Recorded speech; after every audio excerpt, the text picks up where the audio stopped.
I'm Jennifer Angel. This is my horoscope overview for week November the 10th. Plus, I'm going to cover, as I've done the last couple of weeks, just a short review of what's happening for each sign.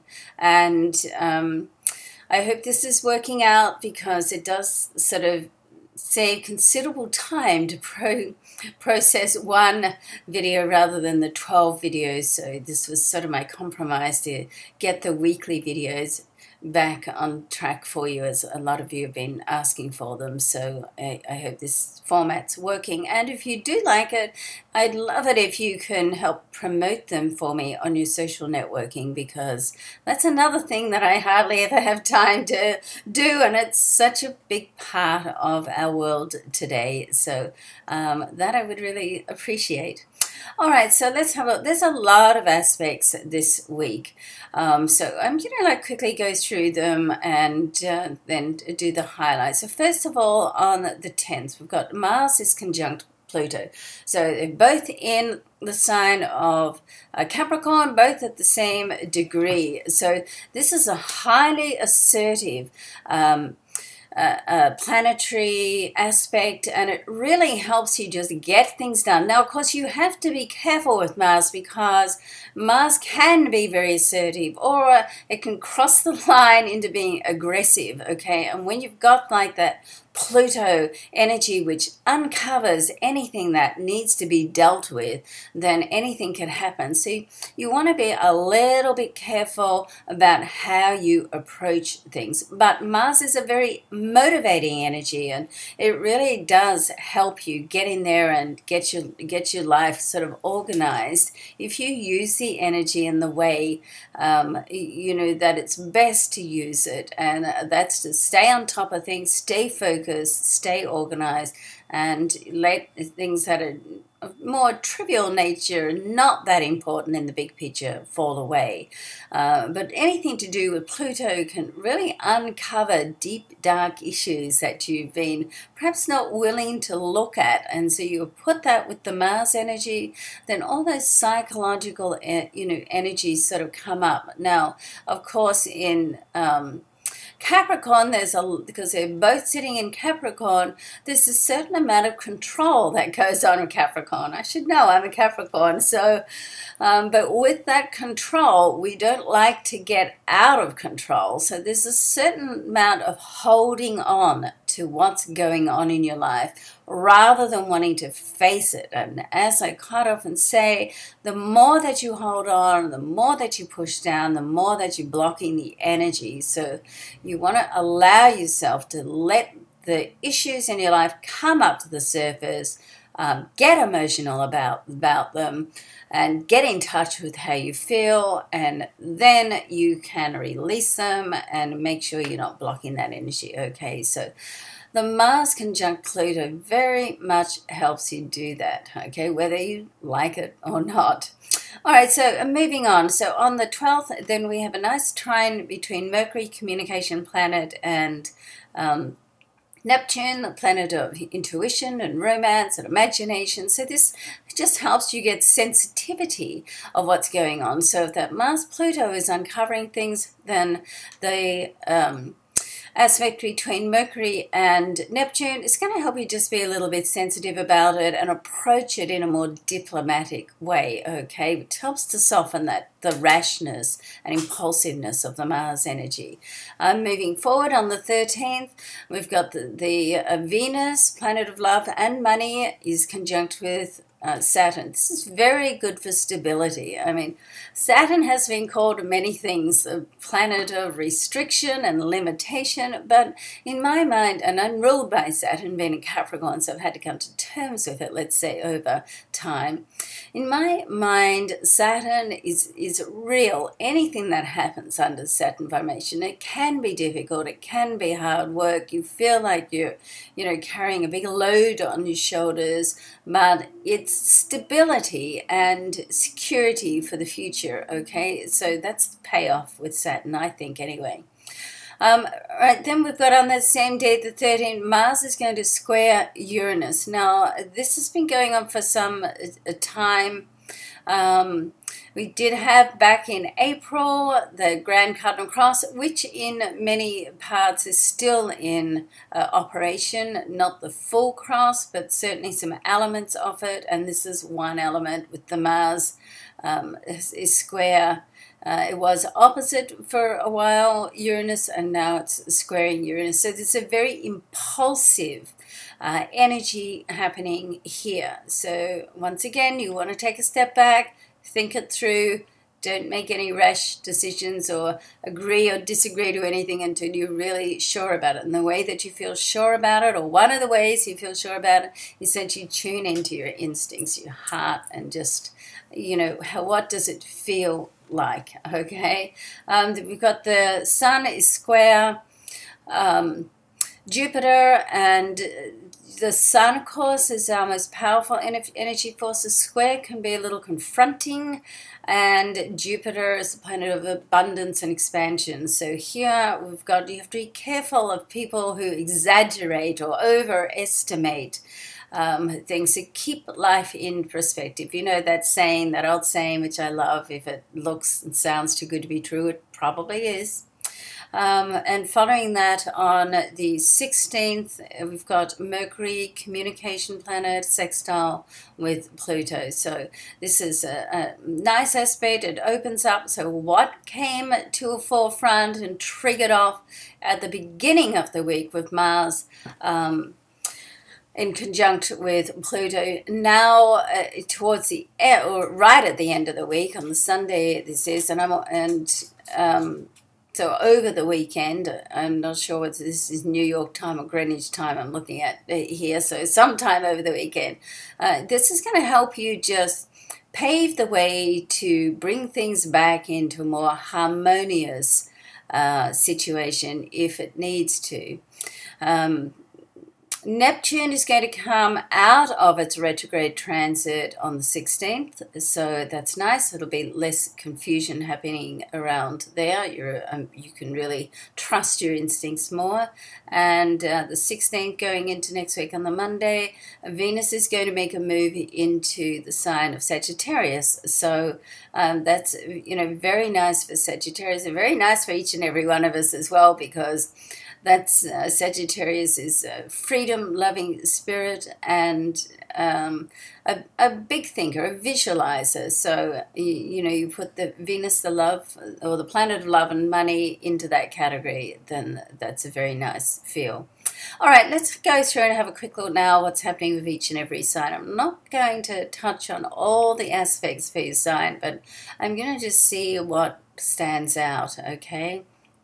So Aries, so you've got Aries, of course, we still have Uranus, slow-moving planet, in your sign for a long time. It is retrograde. It does have that square of Mars and Pluto, which highlight this week, are right in your area of business. So things can be a little bit changeable around your business. You don't want to make any impulsive moves. You want to wait to see how things happen, particularly if people are promising you things. You know, it's all very well to say so at the time, but you want to make sure that they follow through. The proof is in the pudding, as they say. Okay. All right. So moving on, we've got Taurus. We've got all those planets still in your solar 7th house, Taurus, and we've got some favorable and confronting aspects happening there, and particularly around your home and family. So some things can happen that are going to take you by surprise, but it's also likely to open up some opportunities for you, okay? There's always the silver lining. It's hard to focus on the silver lining sometimes, I know, but it's there. If you're making some travel plans or you're doing some study, try to really focus on it, you know, and not get distracted. So with Mars sitting in there, you don't want to cut any corners, all right? So keep that in mind.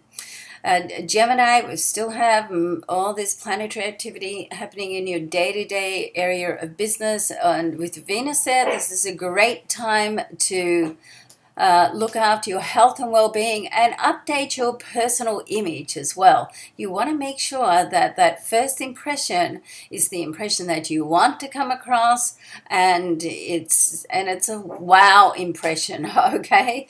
In your 8th house there, we've got the Mars and Pluto, and your ruling planet Mercury later in the month does an interaction with Pluto. So if you're dealing with someone in a partnership to do with business, or an official business to do with work, and around your career, then you can get word of that. There could be some not upsets, but just changes or discussions about how things are going to work out at the start of the week, and that can come together towards the end of the week. Okay.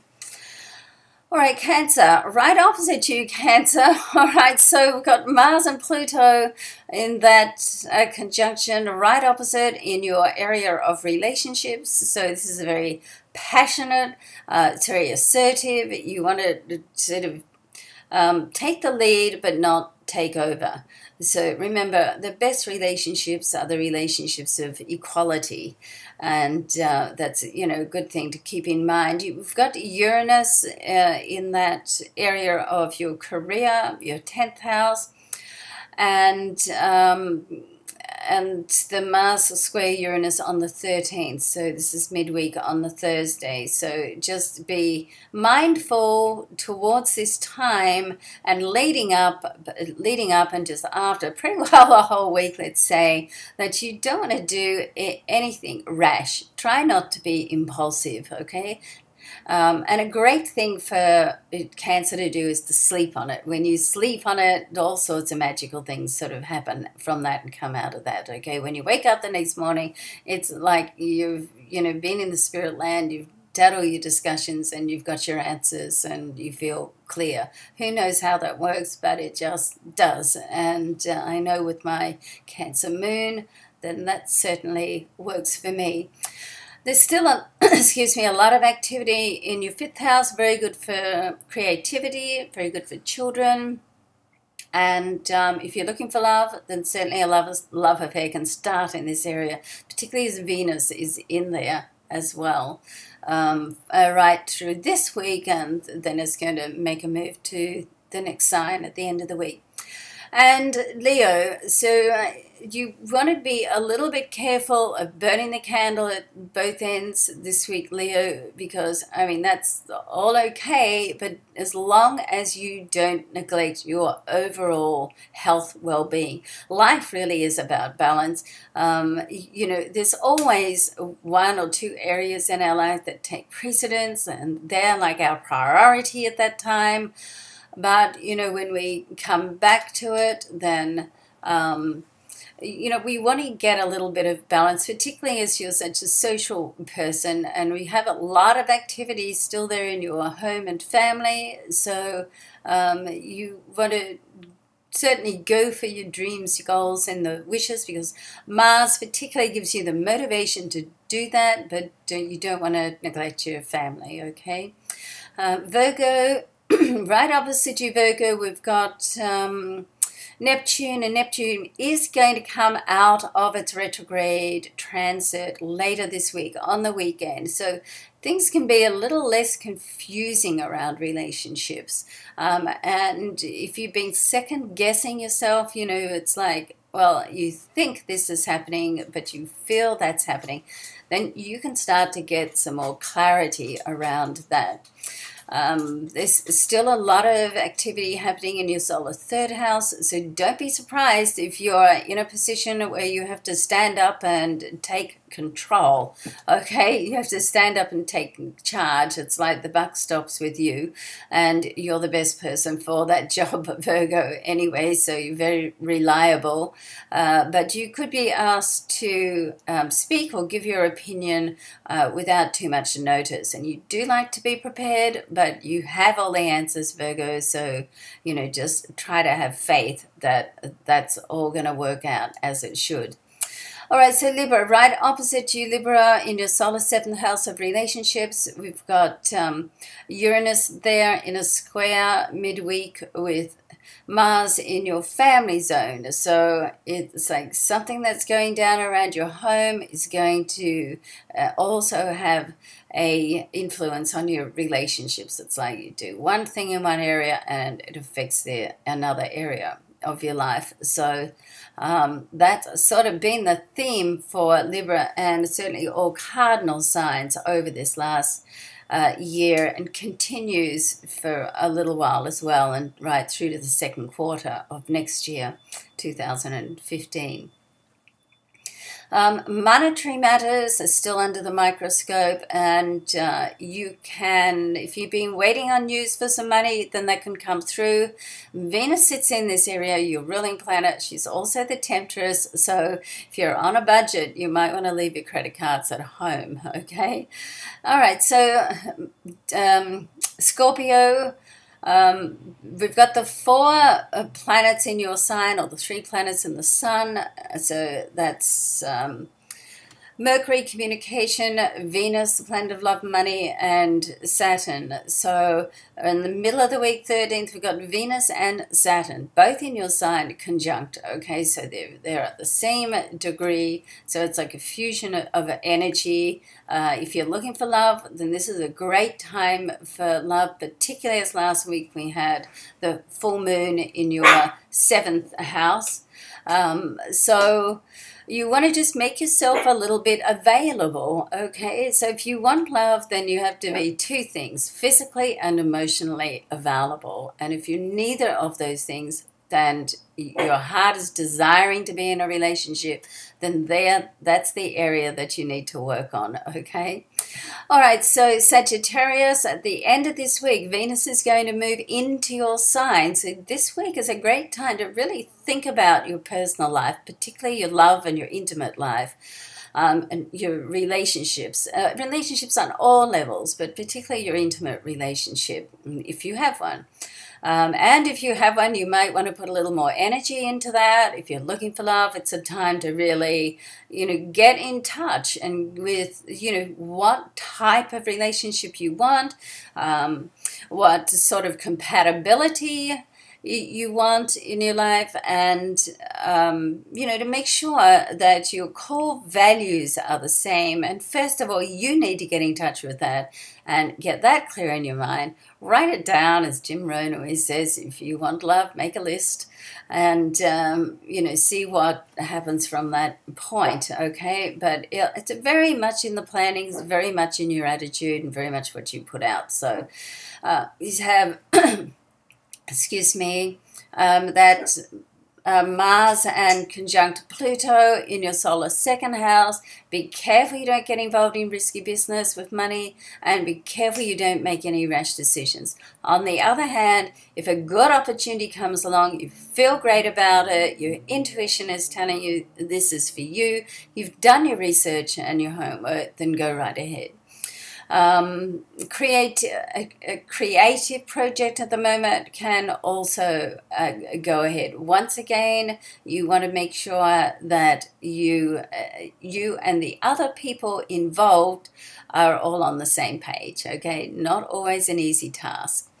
All right, so Capricorn, we've got right at the start of this week on the 10th, so there's Mars and Pluto conjunct. This is excellent for you on a couple of levels, but it's confronting as well. Having both of these in your sign, as we spoke about last week, but now they're right at this exact degree interacting. It can bring up some deep, dark, hurtful sadness in your life that you really need to deal with, look at, feel, and release. Okay, so you have an opportunity now over this period to get that in order and deal with it. And also Mars is going to square midweek with Uranus, which is in your home, all around your home area. So there could be some changes coming up there. You may not get, any notice about it, and it can just, all of a sudden, and something's changing and you've got to deal with it and go with it, okay? So, you know what? change is good.